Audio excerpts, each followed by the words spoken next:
I've never seen a movie where the AI is like, man, we were saved the day with thanks to the AI. You know, it's always you have to save the day from AI.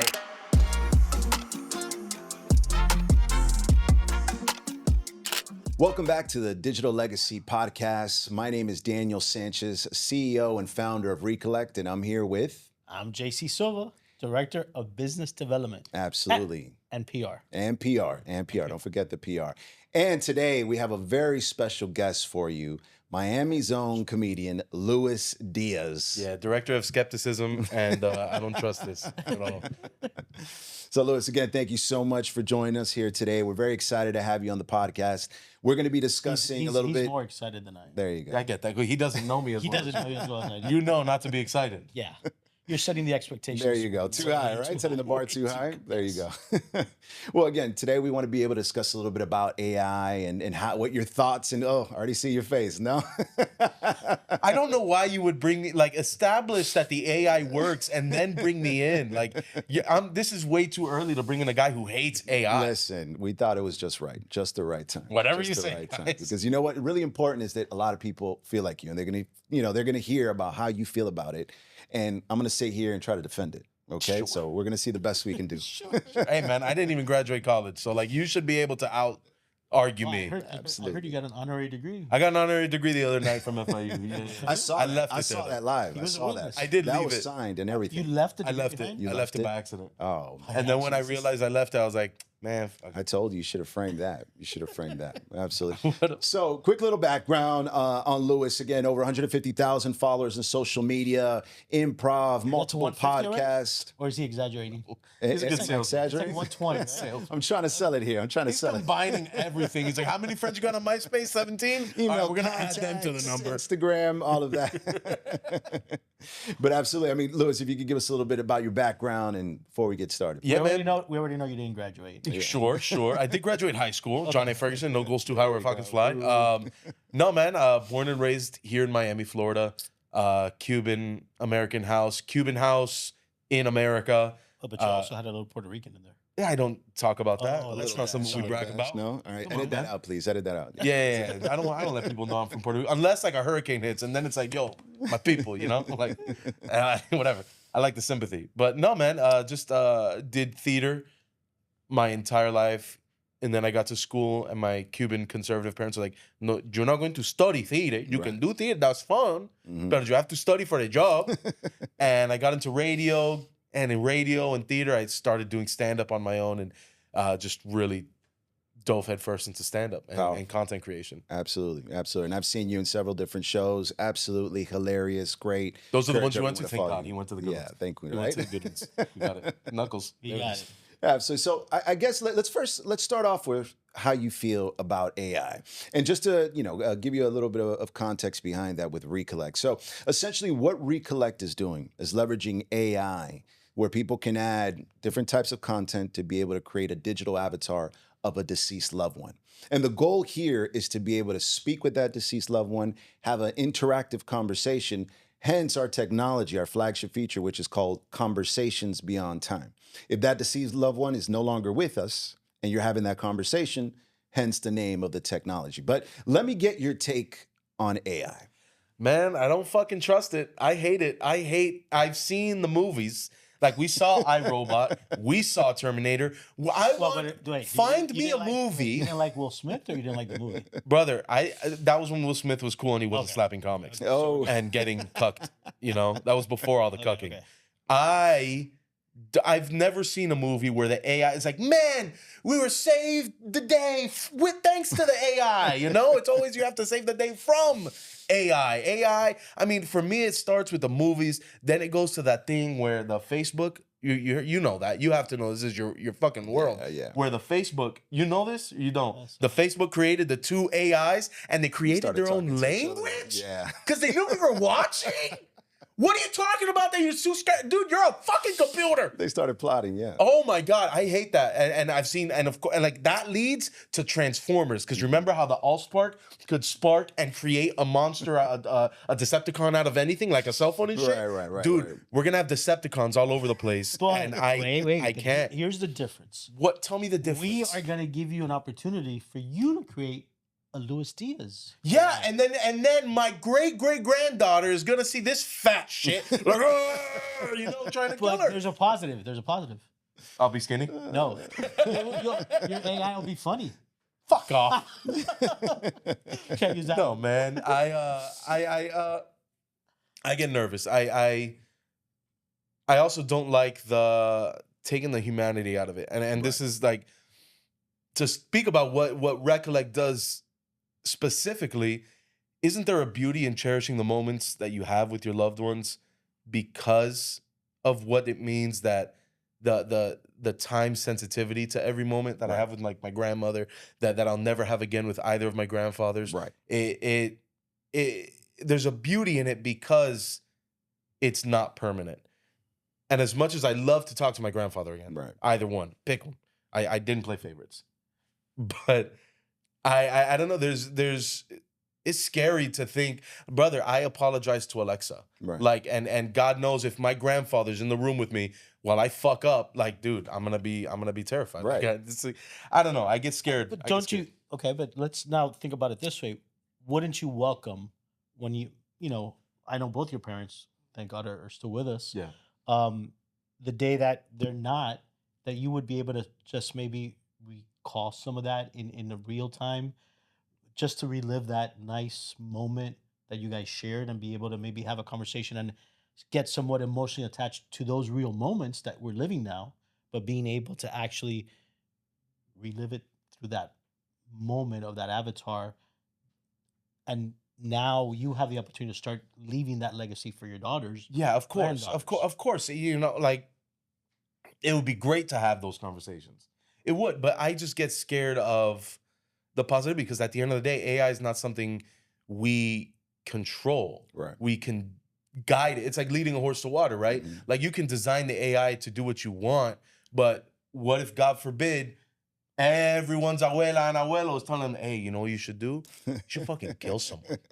You should do that. No, but And like, just because the AI is funny, don't you remember This is when good. they This is asked good because people feel this way. when they Absolutely. ask the AI to tell them a joke and it's like the most racist shit and most offensive shit you've ever seen? It's like I can't.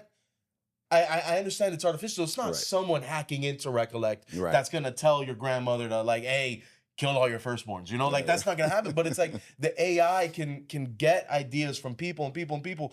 God knows there's a bunch of bad people in the world that if they came down and, dude, could you imagine Hitler's grandson using Reekolect? Right. What's that motherfucker gonna do? And then his database goes into all the other databases. No, but see, And now my grandmother's saying Heil, and I'm like, bile, you know? Like, that's terrible. no, but the whole concept would be something that the AI is going to learn from you. It's not going to be, you know, so understand one thing. Our Conversations Beyond Time is one that is built on what we feed it ourselves personally. Correct. So this is not an AI that's going to, like a chat GPT or anything like that just gathers information and now gives you an answer.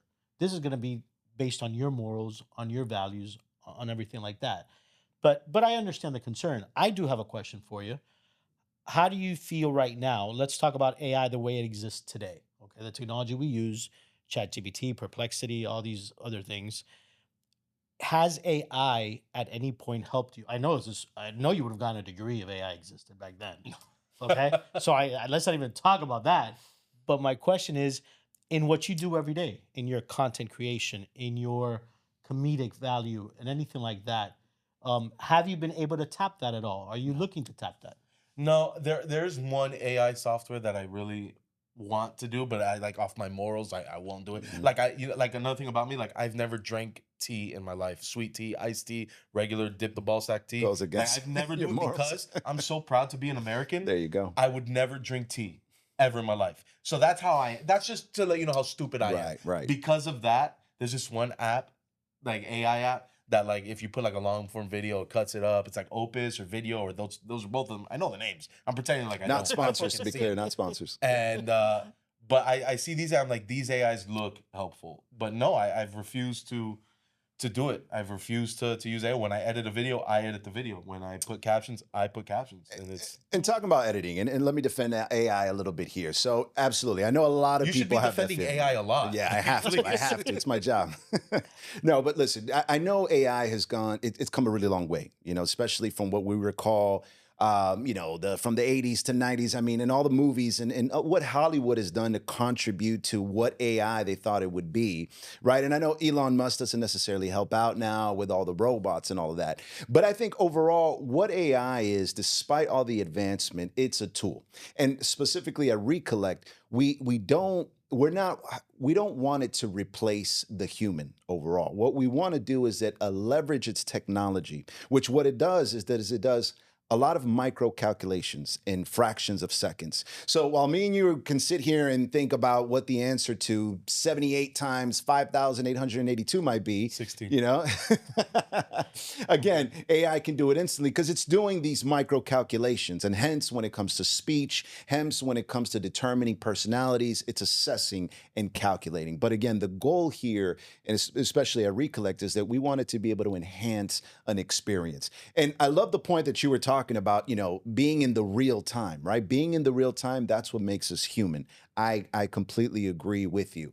But hence why we were so strategic in selecting the name Conversations Beyond Time, because there are times when natural part of life where we do lose someone, right? We've lost someone and that's it. And memories serve its purpose. But if you look at man, and I use this example a lot, if you look at man and the way we've recorded memories or history or whatever it is, we started off with cave paintings. Then we went on to photos. Look at the first few photos. People wouldn't even smile. There was no etiquette. It wasn't like social media now, Can you imagine Abraham selfie Lincoln and all just that. There you go, right? Exactly. So, and then after that, we have video. So what we're trying to do now is what's the next ceiling? What's the next level to that? And integrate AI to enhance it. But the emotional connection has to be human. You show two AIs, you know, an avatar, and they probably look at it in a very mechanical, very software-like. But it's the emotional connection of having a user, organic, a human, look at a digital avatar that looks like their grandmother, that looks like,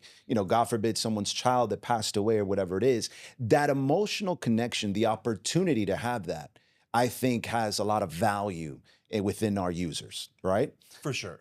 But then, like, I don't know, like, yes, you're absolutely, because like, as much as I say there's beauty in the moment that you have, you always want more. You always want more. You're right. offering people a way to get that more. That's fucking beautiful, bro. Right. That's fantastic. But then, like, all I can think of is, dude, sorry, you can edit this out if you want, but like this kind of thing of like creating a personality. Right.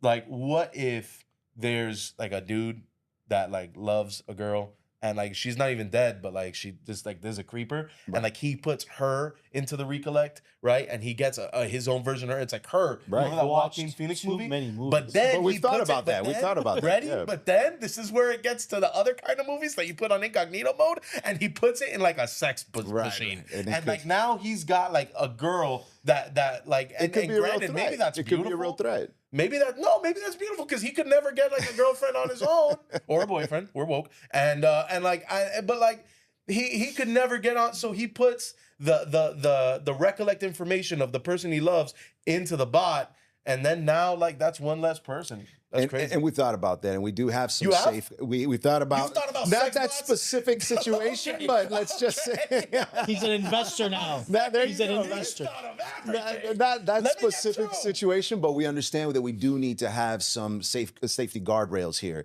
on ensuring that, you know, we have to ensure that it's ethical as well, right? You know, to that point. So we do have, and we'll discuss that in future episodes, but we absolutely do have some security in place to ensure that it'll be relevant to the particular individual. I got a question for you guys. Absolutely. Is this AI? afraid. No, for real, because this is real. Because remember when I mentioned the Hitler thing? Yeah. And is every Reekolect person? So let's say I upload my grandma, my grandpa, my aunt, uncle, and then you've got over there your people, and are they all going up to the same one database, or is like my AI, Because what I'm asking for is because what if my AI gets now influenced by the racist in Mississippi? but- That's, No, I so- mean, my grandma was racist, Right. but well, still is.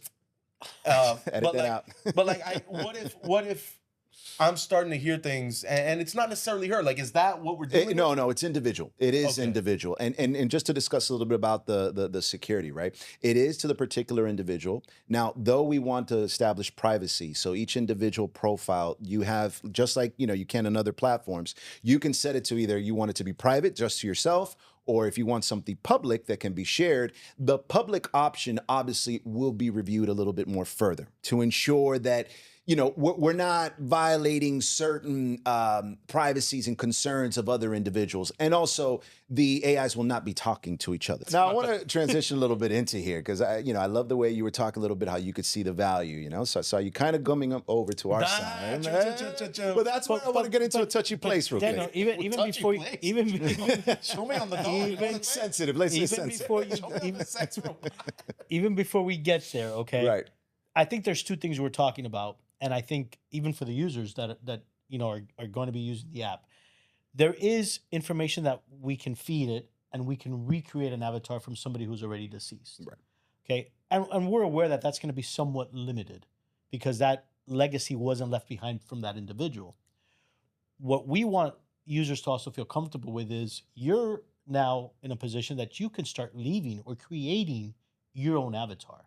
So you can leave that AI knowing that it stays not being influenced. I know you may want some influence, but Mix not me with George Washington, and Isaac Newton, but not and have Nikola not, Tesla. you feed your avatar who you are, what your expectations are, information you want to leave behind. It's tailored to you. Your emotions that you want to convey to your daughters, grandkids, that you would be able to now create that legacy untouched by anybody else. That AI is you that you're leaving behind.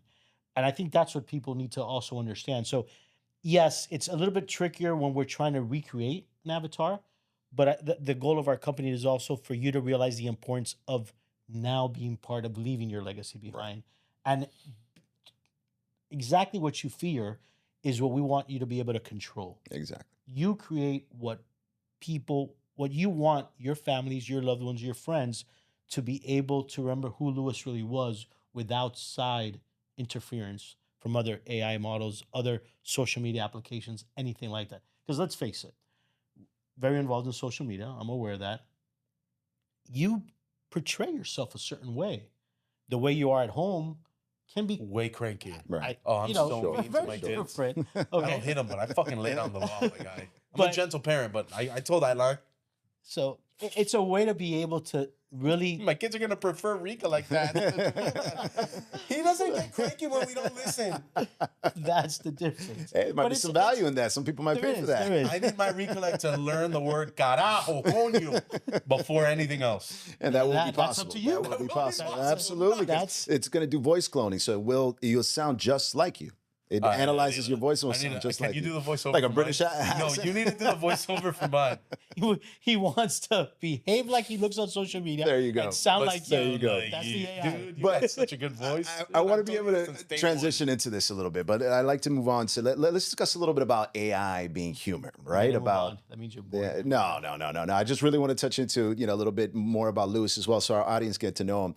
But discussing the fact, can AI be funny, right? And humor, I have to admit, in my own personal experience, humor has gotten me through. As I look through my childhood, teenager, and a grown adult, humor has always been that one way to be able to relax, defuse from the day. If you ever been stressed out or have some problems, I remember some of the most, epic and most memorable comedians like your Eddie Murphys, your George Lopez, your Carlos Mencias. I mean, so many. Your new, Kevin Hart's, Cat Williams. There's so many different comedians that, despite any political or anything that they've said or anything that might be controversial, we all have to agree that humor can be therapeutic, right? It can literally diffuse you and allow you to get over a lot of things. Yeah. And I'm curious to know, in your life, when did you decide to be a comedian, and what influences that you have that really said, listen, I want to be able to make people laugh? And also, my last point to that, what do you do it for? I think to start it is Right. what I do it for is the best way to start it. I've always been an externally motivated kind of guy, Mhm. and I envy those people that like want something for themselves and they do it, and they're very internally motivated. I envy that because that's not really who I am. Right. I've always based my judgments. It's not healthy, but fuck it, it's the truth. Okay. Of who I am based on how people perceive it. Right. And so and for some reason, I've just always loved entertaining from being a kid and from being a kid and being at Noche Buena and telling the stories that makes everyone laugh, having like, hey, you got to listen to the story that Godito the class said. clown. Being in school, fucking around, like, but my favorite was even getting like the teacher to laugh too, because like, you can't get mad at me now. You're in on the joke. That's true. That's Like, true. and I've always loved that. And getting into comedy, I always wanted to be an actor. And when I mixed comedy into college, when I started radio, and I just wasn't getting all the auditions for shows that I wanted. I missed being on stage. I really missed entertaining. I just was watching Comedy Central. It was Jim Gaffigan on Comedy Central. And he's not like one of my favorite comedians of all time. He's not an influence. He's not anything other than when I'm watching him, I'm like, shit, that's a stage. Right. That's a job. Like I've been saying I want to be on stage and entertain. That I want to do that. That's a stage. Right? And a couple weeks later was my 21st birthday, and I did my first open mic. 22nd birthday, and I did my first open mic, and just been going ever since. Yeah, yeah. And let me ask you something. What are some of the influences that you had, despite him? And anything else, a particular comedian that you saw, you're like, this guy is so funny. I want to be able to tell jokes like that. My dad doesn't like him, but I love the way Tom Segura tells stories and the ever so slightly, and sometimes a little more than ever so slightly, but he's not scared to offend, and just the way he says it, it's like, but come on, and like he literally does that. He's like, like when he says something fucked up, Right. he does that, and it's like, God, he's just like, he's not saying it to be rude or anything. So his like vibe on stage, his storytelling, I really admire. Another person I really admire is like Bill Burr, because he can take something so mundane and turn it into a hilarious bit. Absolutely. He's got every time someone asks me this question, I tell them to look up this bit that he has about going to Subway. He doesn't mention Subway because he probably didn't get paid by them. But Neither do we, by the way. It's the whole But process we're open to it. Subway, if you want fucking Jared's sex bot, sorry, keep the kids' sex bots away from him. And so it's a joke about going to Subway. I've gone to Subway millions of times. Right. And I've never found anything funny about it. But I'm listening to it on Drive to Disney, and I'm dying laughing, cackling. My wife's, because I got the AirPods on when the kids are in the back. Yeah, exactly. Because I don't want to listen to them. And so my wife like literally is like tapping my shoulder, like, what are you laughing at? I'm like, oh, you got to hear it. I play it on the car, and she starts laughing. It's like, it's something so hilarious in the mundane.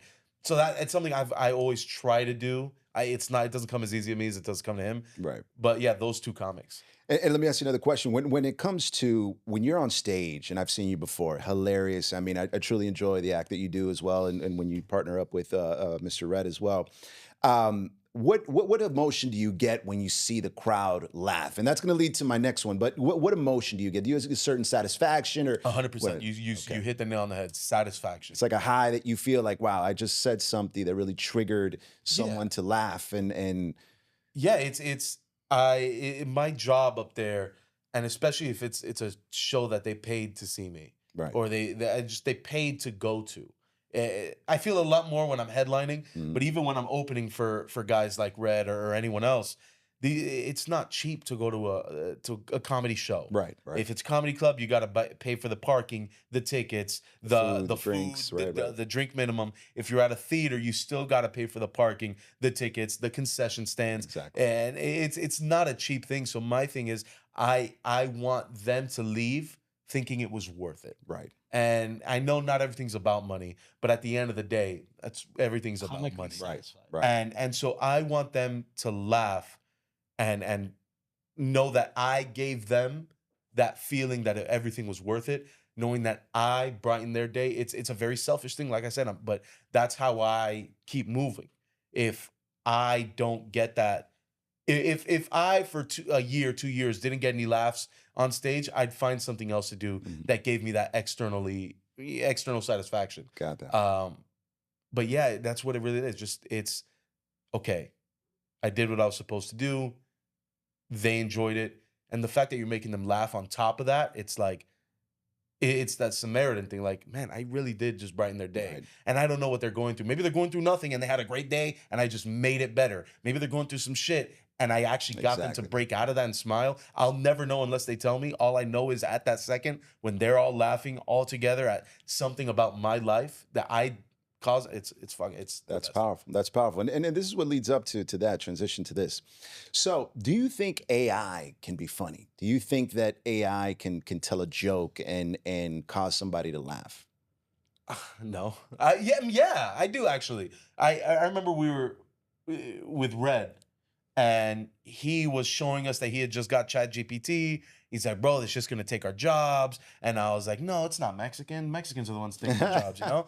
And I just listen to the people in charge. That's what they Yeah. tell me. And no, and it was like, no, bro, you gotta check this out. So I was like, so Red put in, write a joke about blank in the style of, I think it was Sebastian Maniscalco. Mhm. And I don't remember what it was. I think let's say it was grocery shopping in the Right. style. And the Chat GPT came out and like it wasn't funny, but the way I was reading it in his voice, I'm like, damn, this is if Sebastian Maniscalco was not funny, this is how he would write a It bit would help about them it. out. And so I think the next thing it needs to learn is how to be funny, and I think it will. Now, in my opinion, and you correct me, I think that though AI can imitate the style of a comedian, an artist, maybe play piano, whatever it is to the individual's trying to copy, I would say that being able to emotionally read the crowd, right? Now, that's something that I feel that comedians become experts at. It's not so much content that it is learning to read your crowd. How do you feel about that? Because AI can do a lot, but can it do that? Do you think it can replace that? I don't think AI will ever, and I shouldn't say ever because we've all seen Terminator and Arnold Schwarzenegger's a sexy ass robot with AI.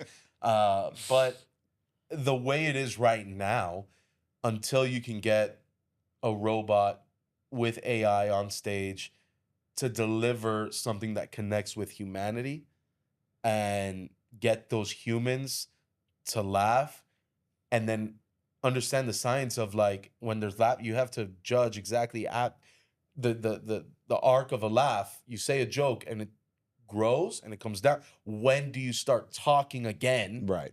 Because does it know to read the vibe, to let the laugh sit? Does it know how to build tension? I'll tell you one thing for me, the secret key that I unlocked maybe 3 years ago in stand-up was authenticity. Hmm. And I'll explain why it goes to AI now, but it's just if there are any comics out there that want to, I think it goes with anything, authenticity. And it's me, the vibe I give off on stage is even louder or as loud as the words I say. I can say something. I'll tell you, I was the only white guy on the show, including the audience.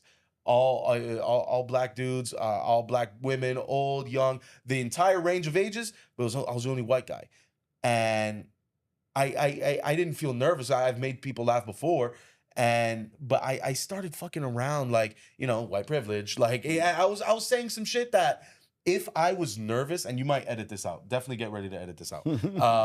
If I was nervous and I was like, oh, white privilege, they'd see that's like, oh, this guy's not fucking around. Right. He's not messing. Like there's a part of him that means it. Right. But if I'm authentically just being like, yo, the cop let me go, we all know why, and that's exactly what I said, exactly how I said it, and the crowd was like, yeah, this motherfucker gets it, like yeah, and that day I learned because I had done a show of all Hispanics, the very next night, all old white crowd, Naples, and then it was like an all urban show, and. All three I killed because all three I just remained true to who I was. Authentic. And those 3 days I unlocked that key. When I say that is because that vibe, I don't know if, I'm not a scientist, I don't know how these humans, like Star Wars called it the Force, I don't know how we can feel the vibe from others, but we do. Yeah. There is a frequency that Being humans connect empathic, on. they call it empathic, feeling emotion. Yeah, and we can vibes, all right. connect on that we're all on. Until a robot can get on that frequency, Right. and it's AI, it'll fucking find the radio frequency and get there. But until it does, it can read the laughs, it can read the room. Until it gets on that wavelength that everyone's on, it's not gonna So you still got a job. Well, to do. and I think, even to go further with that point, when you're reading the room, it's not just the laughter, because a robot can, eventually get programmed to sense how high the decibels get and all that. But it's the body language. It's, it's Right. it's so many senses that go into reading a room and being able to take it to the next level, knowing based on how they're laughing, how that response is coming when you're hitting the punchlines. That robot, for lack of a better word, or that technology has to be intaking so much information and processing it so quickly that I think those are things that as a human we do without realizing how quickly it's done. Yeah. To your point, Danny, when you start talking about a computational formula, yeah, I mean, even a calculator, even say the chat GPT, and before you even finish, it's giving you the answer, but it's a calculation. I think that emotional connection that allows us to shift on a dime, and even while we're interpreting that, our emotions do it so easily that I think we don't realize how much computation is going on emotionally inside of us to develop that. I think so. And even when you're like, not to bring it back to comedy, but that's what you guys brought me here. Exactly. When you're on stage, when I'm on stage, there's some jokes that, like I said, that laughter arc, that if it starts here, I'll start talking when it gets down to here. Like when we're 75% done with the laugh, just to keep the flow moving. Right. But then there's other times where I just, to build tension, just to make the story better, I let it ride all the way out, and then I'll talk. Or I won't let them get the laugh in, because it just, that the pace of this joke needs to be quicker. And that's something that the laugh, when you program the robot, laugh at 75%, start speaking at 75% of the laughter. Right. It's never going to get that, Yeah, because if right. it always does that, it's never going Because to it could be at 45, it could be at 72, it could and be not at only 99. that, you just and made then, a point about the crowds. Are we going to overthink it Right. and say to the robot, "Oh, this is going to be an urban crowd. This is going to be a Hispanic crowd," and in reality, we don't know that. And you can have, because this happens at the improv all the time. You have back to back to back to back shows, and every night one joke goes great and one dies. And it just happens because of the response, how you delivered that day, everything. And when that It's- joke dies, you take it to Reekolect, and you can speak to it after it dies. There you go. Exactly. That's what you'll do. Well, listen, go ahead and close up the particular episode. Wait, before, because I'd love to get Lewis back. Yeah. Okay, I think you need to come back for another episode. But I think we want you to come back, but doing a little bit of homework. Okay? I didn't do homework I know. when it mattered. You think I'm going to do homework now? So I would like for you to try one of the video editing AI's softwares that are out there. That's an easy one. You don't have to use it, but so you could tell us how that would compare to what you do. Okay? And the other one is write a couple of jokes through AI, delivered by you. Okay? You deliver it, but pick a topic and see what AI does and try it and tell us what you think. That's disrespect. You're asking Chef No, I'm Emerald not. Lagasse to use the Publix brand sauce on his I'm spaghetti. just- we're That's curious. disrespectful. We're curious. I gotta curate that. I'm not. You're gonna I think we curate should it. take advantage and just quickly, just 2 seconds to kind of put that to the test. I mean, I was thinking, I just punched in right here with Llama 3.2, right? The chat. Are they and, paying us? I'm going to ask Are it they to say paying a us? joke. Just to 'Cause you quickly were- say a joke. Are you up to the test? A little quick little. I'll hear their joke. Hear their joke first? All right, let's see. Let's see what it says. I really don't know. So here it goes. A man walked into a bar and ordered a beer. And he sipped his drink, and he heard a voice say, "Nice tie."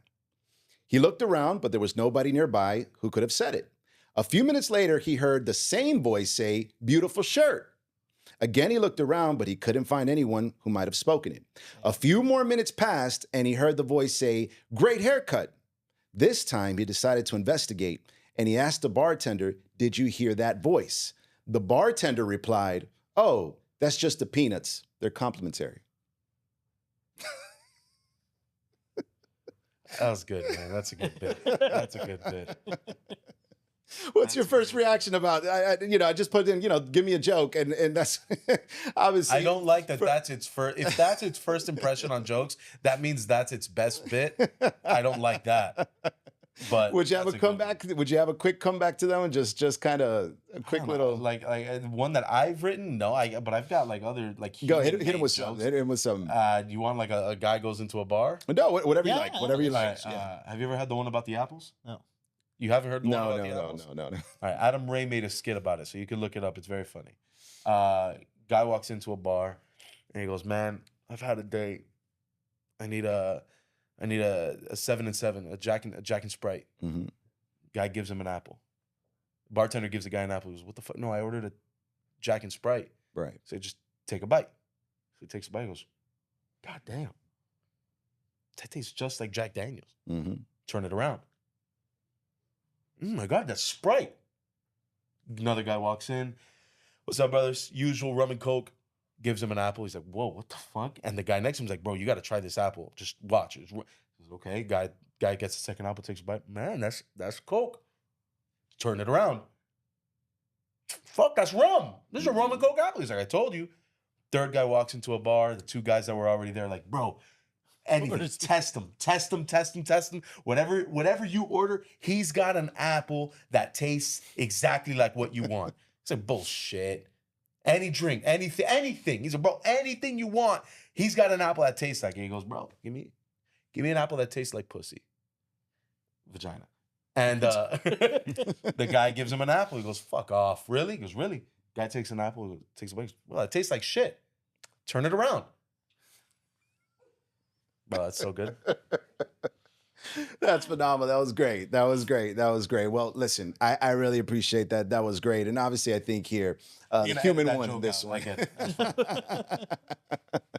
No, but other than that, we'll go ahead and conclude. Listen, Louis, I really appreciate you coming over here on our Digital Legacy podcast. It's great to get your insight because I feel like a lot of people feel the way you do, right? About AI, the Terminator style. And though Reekolect, again, we're striving here to ensure that though we can provide guardrails, but we want to ensure that everyone understands that we're here to make AI as a tool, only to enhance a particular experience. But aside from that, really enjoyed your insights today. We had a hell of a laugh today. If you want to just quickly tell everyone where they can see you and follow you. At that Luis Diaz guy on MySpace and all the other social medias as well. Yeah, it's the same thing. I keep it consistent. Absolutely. All right. It was great. Well, again, very entertaining episode. Glad you guys could join us. Please stay in tune for the next one. Okay. Thank you for joining us.